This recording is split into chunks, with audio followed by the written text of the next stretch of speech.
मुझे इस बात का एहसास था कि दिल्ली की लगातार कोशिश रहेगी कि किसी तरह वो मुझे खामोश रखे, लेकिन किस हद तक जाएंगे ये मैं पूरी तरह से समझ नहीं पाया था। जब बारामूला में मेरे खिलाफ एक शख्स खड़े हुए जिन्होंने जेल से कागज भरे थे, जिन्होंने जेल से अपनी आवाज रिकॉर्ड कराई और लोगों तक पहुंचाई, जिन्होंने जज्बात की बुनियाद पे वोट मांगे और मुझे इलेक्शन में हराया, मैंने इसको ज्यादा खतरनाक नहीं समझा। मैंने ये सोचा कि जिस शख्स ने पहले भी इलेक्शन लड़ा है, इस बार भी उसने अपनी किस्मत आजमाई और जीत गया, लेकिन उससे अलावा मैंने नहीं सोचा। मैंने उसको साजिश के तौर पर नहीं देखा, मैंने कोई दिल्ली के एजेंडा के तौर पर नहीं देखा। मैंने ये समझा कि मेरी किस्मत खराब थी, उसकी किस्मत ठीक थी और नतीजा निकला। लेकिन जब मैंने गांधरबल इलेक्शन लड़ने का फैसला किया और फिर खबरें आनी शुरू हुई कि जेल से एक और बाशिंदा अब मेरे खिलाफ लड़ने की बात कर रहा है, मैं मजबूर हुआ सोचने पे कि यार ये मेरे पीछे ही क्यों इन लोगों को लगाते हैं, जेल से इनको लाते हैं मेरे खिलाफ इलेक्शन लड़ने के लिए, मत इसमें कोई साजिश है। अब बारामूला का वो तो मैं तब भी सोच सकता था, वो वहीं का था,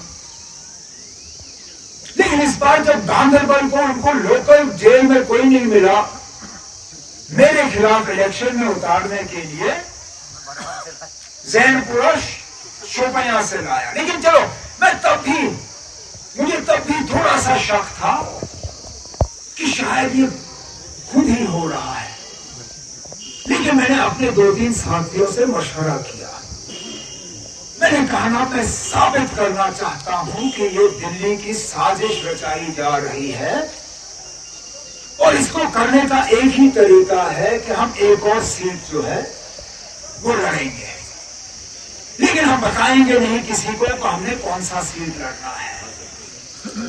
हम आखिर में 1-2 जगहों से फॉर्म इकट्ठा करके, लेकिन चुपचाप तरीके से सुबह फैसला करके एक जगह कागज भरेंगे। कल साबित हुआ आखिर में कि ये जो हो रहा है, जेल से लोगों को लाके मेरे खिलाफ इलेक्शन लड़वाना, ये कोई मामूली बात नहीं है। नहीं तो मुझे बताइए ना, वो शख्स पहले गांधरबल से कागज भरता है, फिर क्योंकि हमने पहले ऐलान नहीं किया कि मेरा दूसरा सीट कौन सा होगा, इससे पहले मैं एमएलए बीरवा का था, उनको शक था कि मैं बीरवा से कागज भरूंगा। उसने अपने कागज बीरवा से तैयार किए। जब दोपहर को मैंने बड़गाम से अपना दूसरा कागज का हिस्सा भरा, ये लोग फंस गए थे क्योंकि मैंने पहले बीरवा से अपनी तैयारी की थी। अब इससे आपको पता चल जाता है कि जम्मू कश्मीर में और खासकर कश्मीर में किसी और सियासतदान को दिल्ली वाले खामोश करने की कोशिश नहीं कर रहे हैं जितना वो मुझे खामोश करने की कोशिश। क्यों? क्योंकि मैं जब बात करता हूं तो आपके जज्बातों की तर्जुमानी करता हूं, लोगों के मसलों की बात करता हूं, हमारे खोए हुए इज्जत की बात करता हूं। जब मैं अपनी टोपी आपके सामने फैलाता हूं, मैं सिर्फ अपनी टोपी की बात नहीं करता, क्योंकि मुझे इस बात का बेहद एहसास है कि मेरी इज्जत आपकी इज्जत है, आपकी इज्जत मेरी इज्जत है। अगर आपकी इज्जत में कोई कमी आई तो मेरी इज्जत कैसे बढ़ सकती है? मैं जब दिल्ली से लड़ता हूं तो सिर्फ अपने नहीं लड़ता हूं, अपने घर के लिए नहीं लड़ता हूं, हम जो लड़ाई लड़ रहे हैं आज, वो पूरे जम्मू कश्मीर के लिए है और वो इन बीजेपी वालों को पसंद नहीं है। तभी तो एक के बाद एक साजिश रचाई जा रही है। लेकिन ये साजिश जो है ये एक ही बार कामयाब हो सकती है। इस बार मेरा अपने गांदरबल और बिलखसूस आज भाग ब्लॉक के लोगों पे पूरा भरोसा है कि वो सोच समझ के वोट डालेंगे। और मैं इस चीज को छेड़ता नहीं अगर मेरे साथी इसका जिक्र नहीं करते, लेकिन राठौर साहब ने भी जिक्र किया, हमारे बाबा साहब ने शायद इसके बारे में कुछ कहा नहीं कहा, फारूक ने कहा या ग्यास साहब ने कहा, ये जो लोकल नॉन लोकल है। अब खुदारा मुझे बताओ, मेरे दादा मरहूम शेर कश्मीर शेख मोहम्मद अब्दुल्ला यहां से एमएलए, मेरी दादी यहां से मेंबर पार्लियामेंट, मेरे वालिद साहब यहां से पार्लियामेंट भी, एमएलए भी। अस्पताल हो, चाहे वो हम यहाँ पे नया न्यू गांदरबल हाइड्रोइलेक्ट्रिक प्रोजेक्ट का हमने डीपीआर तैयार करवाया, अगर हमारी हुकूमत बनी होती या मैं यहाँ एमएलए होता, हम उसको मंजूरी दे देते। नई एडमिनिस्ट्रेटिव यूनिट्स जो हमने यहाँ पे कायम किए, जो तरक्याती काम हमने यहाँ पे दिए, जो बेरोजगारी को कम करने की हमारी मुकम्मल कोशिश रही। कहने का मतलब मेरा ये है कि मैंने जरूर आपसे वोट लिए, लेकिन मुकम्मल कोशिश की कि इन वोटों का जो मेरे ऊपर आप लोगों ने एहसान किया, मैं उस एहसान को चुकाऊं। इसके मुकाबले 2014 में जिसको हमने एमएलए बनाया, मुझे कोई मजबूरी नहीं थी कि मैं सीट छोड़ दूं। अब जीती हुई सीट कौन छोड़ता है?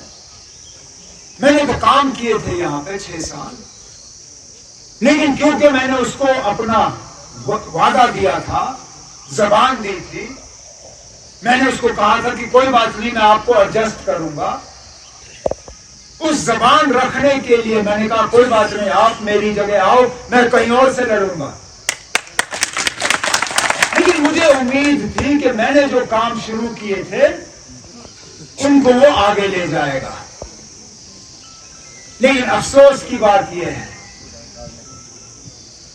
कि जहां 2014 में काम हमने लिए थे, 2014 के बाद वो आगे कहीं नहीं बढ़े। अब आज मैं आप सबों को ये यकीन दिलाना चाहता हूं कि जिन जिन चीजों की बात मेरे साथियों ने यहां छेड़ी, बड़े पैमाने पे तो हम बात करते रहेंगे हमारे सियासी मसले की, हमारी स्टेटहुड की, किस तरह हम वापस अपने असेंबली में वो ताकत लाएंगे जिससे कि हम अपना मुस्तकबिल बेहतर कर सकें।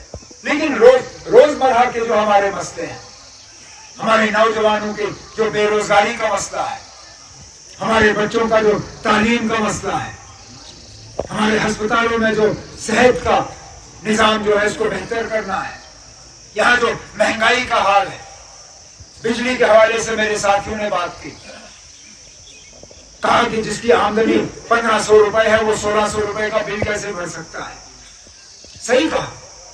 जो राशन का हाल है, जो राशन का स्केल काट के 5 किलो पे उतारा गया, चीनी राशन कार्ड से गायब, मिट्टी का तेल राशन कार्ड से गायब। आज घरों से कहा जा रहा है, खासकर जो शहर के करीब हैं, कि हमने आपको बिजली का मीटर दिया, अब हम आपको पानी का भी मीटर लगा के देंगे।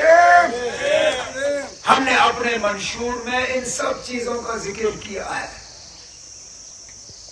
अब इलेक्शन में एक तरफ से तो आप उम्मीदवार को देखते हो, लेकिन उसके साथ साथ आपको यह भी देखना है कि अगर वो उम्मीदवार कामयाब हुआ, उसकी जमात कामयाब हुई, तो वो आपके लिए क्या करेंगे। मेरे खिलाफ वो उम्मीदवार हैं जिनका अभी से ही तार जो है बीजेपी के साथ जुड़ी हुई है। अल्लाह गवाह है, क्योंकि ना आप ये जानोगे ही नहीं कि मैं सच बोल रहा हूं या झूठ बोल रहा हूं, लेकिन अल्लाह नहीं, आपको पता ही नहीं है, आपको इस बात का कभी एहसास हो ही नहीं सकेगा कि मैं सच बोलूंगा या झूठ, लेकिन अल्लाह ताला के सामने किताब वहां पे होगी, उनको मेरे हर एक बात का पता होगा कि कब मैंने सच बोला और कब मैंने झूठ बोला। जिस आदमी को हमने 14 में एमएलए बनाया, बदकिस्मती से हमारे सफों में रह के ही वो एजेंसियों का आदमी बना। मुझे अभी भी वो वक्त याद है जब वो गुप्कार मेरे दफ्तर में आता था मुझे मशवरा देने के लिए, और ये कहने के लिए नहीं कि आप गांधरबल में इस चीज की जरूरत है या गांधरबल के लिए हमने ये हासिल करना है या मैं लड़ूंगा झगड़ूंगा गांधरबल के मुतालबों के लिए। मेरे कान में सिर्फ उसका मशवरा ये होता था, जनाब दिल्ली के साथ आप रिश्ते अच्छे बनाओ, जनाब जाओ इनको मिलो, एजेंसियों के साथ ठीक ठाक रखो, नहीं तो ये आपको बिगाड़ेंगे। और मैं उसको कहता था, मैं कहता था अल्लाह से डरो, बिगाड़ने वाला बनाने वाला वो है। जब तक अल्लाह का साथ है ये एजेंसियां, दिल्ली, मिनिस्टर ये आपका कुछ नहीं बिगाड़ सकते, और अगर लोग आपके साथ नहीं होंगे ये एजेंसियां भी आपके लिए कुछ बना नहीं सकेंगे। काश उस वक्त उसने मशवरा मुझे लोगों की खिदमत का दिया होता, मैं मानता। और इसलिए मैं कह रहा हूं कि आजाद उम्मीदवार को आज जितवाना, फिर तो बेहतर है कि आप बीजेपी को ही वोट दो, क्योंकि होना वही है। यहां पे हम लोग हैं जो बीजेपी को रोकने के लिए जो है एक मोर्चे पे खड़े हैं। और क्यों? क्योंकि हम जम्मू कश्मीर में मुसलमानों का वो हाल होते हुए नहीं देखना चाहते जो बाकी मुल्क में हाल है। जिस तरह हमारे मस्जिदों और दरसगाहों पे बुलडोजर चलाए जा रहे हैं, जिस तरह हमारे मदरसों पे ताले लगाए जा रहे हैं, जिस तरह हमारी माओ बेटियों से कहा जाता है कि अपना हिजाब निकाब उतारो फिर जाओ तालीम हासिल करो, जिस तरह दुकानदारों से कहा जाता है कि दुकान के बाहर अपना नाम लिखो ताकि वहां से गुजरते हुए यात्रियों को पता हो कि मुसलमान के दुकान से हम सामान नहीं खरीदें, हम जम्मू कश्मीर में वो हालत पैदा होते हुए नहीं देखना चाहते। और इसलिए ये इलेक्शन जम्मू कश्मीर के लिए इतना अहम है। मेरी मुकम्मल कोशिश रहेगी